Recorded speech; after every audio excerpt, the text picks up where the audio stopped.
It's the autumn of 1944. As the Soviet Red Army pushed into Hungary, the soldiers of the Fourth Guard witnessed a terrifying new spectacle. Near a farmstead at Alsó-Ványi in November, the sky was torn apart by projectiles flying towards their tanks. The rockets' trails were followed by explosions that tore through Soviet armor with the force of heavy artillery. This was the battlefield debut of one of World War II's most powerful and least known weapon, the Hungarian 44M Buzogányvető.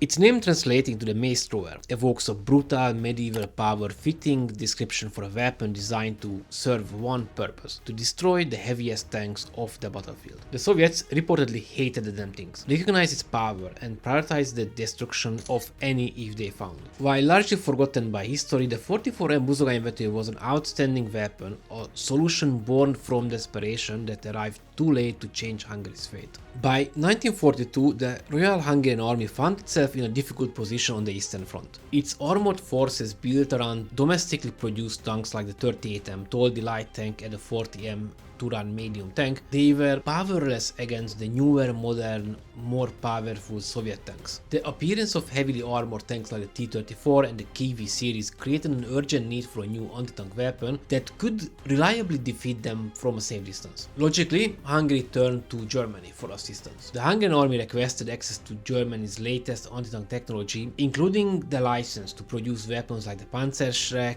or the Panther tank. However, Germany refused to share its most advanced developments. This denial placed Hungary in a difficult position. Unable to acquire the necessary tools from its ally, it was forced to rely on its own ingenuity to survive. This refusal acted as a catalyst for a surge in domestic weapon development. Hungary had a surprisingly capable and innovative arms industry. The development of the Buzogányvető, which began at the Hungarian Institute of Military Science, the HTI, in 1942. It was not an isolated project, it was part of a wider national effort to create a new family of advanced weapons. The initial prototype of the Buzogányvető launcher was mounted on a simple tripod. However, when troops tested this design at the military camp of Esztergom in the spring of 1944, they quickly rejected it. The tripod was clumsy, difficult to move quickly, and limited the weapon's tactical flexibility on the battlefield. With Hungary's industrial capacity stretched to its breaking point and unable to support the design and manufacture of a brand new carriage, the engineers at HTI devised a clever and practical solution. They repurposed the wheeled carriages from the captured Soviet heavy machine guns, primarily the Maxim M1910 and the SG-43 Goryunov, which had been seized in large numbers earlier in the war.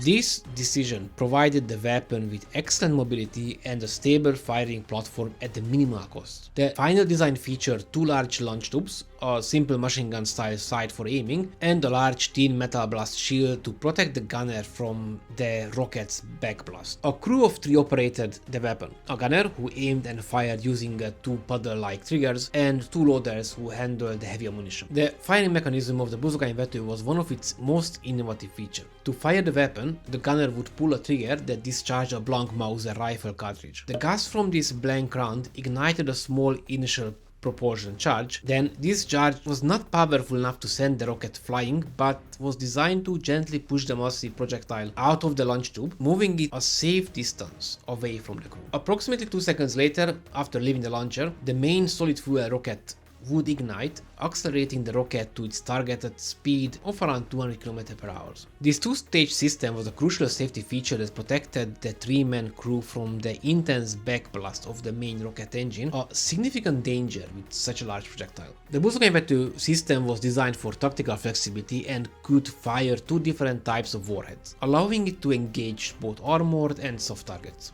The first one was the Buzogány, the mace. This was the weapon's primary anti-tank round and the reason for its fearsome reputation. The rocket had a massive warhead containing a 4.2 kg high-explosive anti-tank shaped charge. The Buzogány warhead was powerful enough to penetrate up to 300 mm of steel armor. This was more than sufficient to destroy any Allied tank on the battlefield in 1944, including the heavily armored Soviet IS-2 Stalin tank.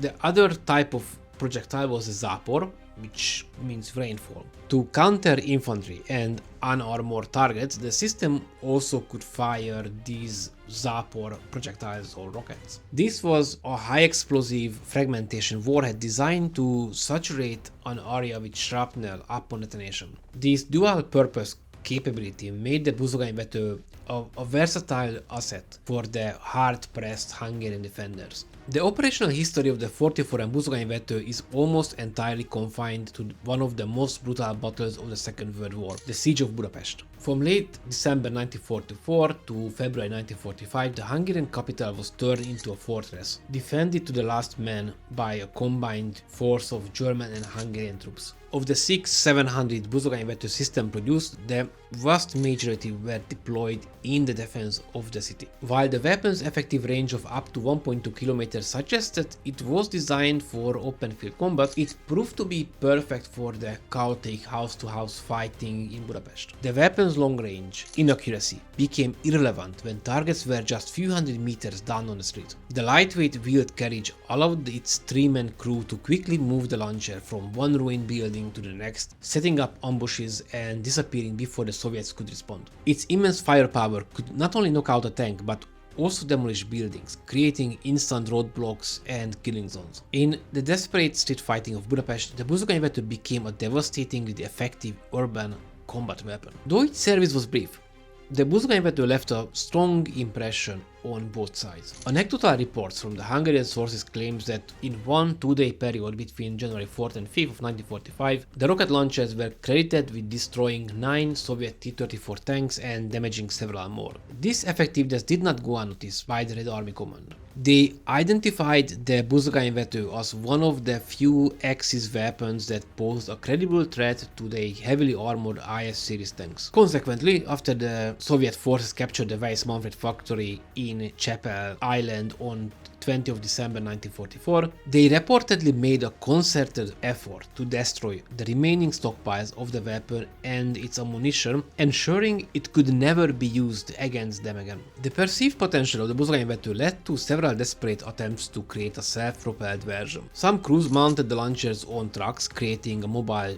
shoot and scoot platforms that could deliver a powerful salvo and quickly retreat, but more ambitious conversions involved mounting the twin-tube launchers onto armored vehicle chassis. Photographs and reports confirm that launchers were fitted to the Hungarian Toldi II light tank and the Nimrod self-propelled anti-tank gun, turning these vehicles into a potential lethal tank destroyers. One specialized rocket unit under the command of Major General Árpád Denk Doroszlai was even ordered to withdraw to Germany with its equipment, including launchers on trucks, horse-drawn carriages and 5 tanks, to continue trials and training. This move shows how highly the Hungarian military valued the 44M's potential, even on the end when the front was already collapsing. To really understand the 44M Buzogányvető, it is essential distinguishing it from the famous rocket system of World War II, for example the Soviet Katyusha and the German naval warfare. While all were rocket launchers, they were designed for fundamentally different purposes and filled completely different roles on the battlefield. The Katyusha and the naval warfare were indirect fire area saturation weapons. They were a form of artillery.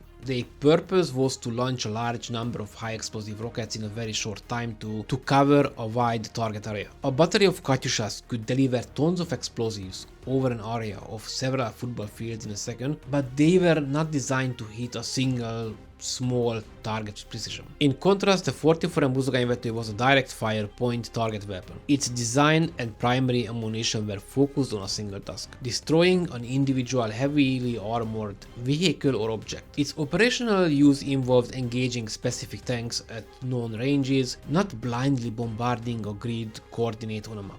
So basically the Katyusha was like a shotgun and the Buzogányvető was like a high caliber sniper rifle. So confusing the two is a fundamental misunderstanding of their purpose. The Buzogányvető was not a Hungarian Katyusha. It was probably the world's first heavy anti-tank rocket system, a forerunner to the anti-tank guided missiles. And let me emphasize on the first heavy anti-tank rocket system expression. While the US bazooka and the German Panzerschreck came first, they were short-range lighter weapons. For example, the Panzerschreck's range was around 150 meters and had a warhead of 700-gram explosive, the Buzogányvető had a 1.2 km effective and 2 km maximum range with 4.2 kg heavy warhead. Despite its technological sophistication and proven battlefield effectiveness, the 44M Buzogányvető had virtually no impact on the outcome of the Second World War. Its story is a classic case of too little, too late. Production began in the spring of 1944 and ended abruptly on 20 December of the same year, when the Weiss-Manfred factory was captured by advancing Soviet troops. In that short window, only 600-700 launcher systems were produced, a number far too small to influence the strategic situation on the Eastern Front. Had it been developed and mass-produced just 1 or 2 years earlier, this weapon could have had a significant impact on the great tank battles of the Eastern Front. A mobile infantry-operated weapon capable of destroying any tank from over a kilometer away would have been a nightmare for Soviet armored commanders.